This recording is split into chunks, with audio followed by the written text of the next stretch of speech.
In today's video, I am going to teach you how to join paths in Figma. Start by opening your design in Figma and identifying the vector layers or paths you want to combine. If you've drawn several strokes or shapes that should function as one, select all of them together. Then right-click and choose Flatten, or use the shortcut Ctrl-E on Windows or Command-E on Mac. Flatten converts those separate paths into a single combined vector network. This is helpful because a vector network lets you manage all the connected segments in one place, making edits more predictable and keeping your anchor points organized. Next, if you need to bridge a visible gap between two endpoints, use the pen tool. Select your path shape. Press P to activate the pen tool and click directly on the first endpoint.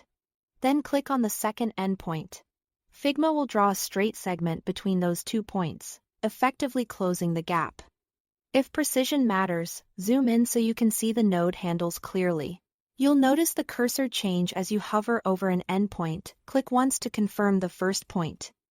Then once again on the second to complete the connection. If you are connecting curved segments, you can adjust the handles afterward to match the surrounding curvature. For situations where you have 2 endpoints that should become a single continuous point, switch into vector editing. Press Enter while the shape is selected, or simply double-click the shape to enter vector mode.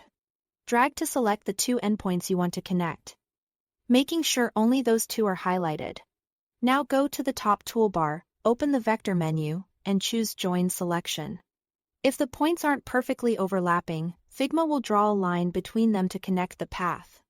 If they already sit on top of each other, the join will merge them into one anchor point, which helps eliminate tiny gaps and ensures your shape is watertight. If you need a perfect merge, nudge a point with your arrow keys to align it before joining.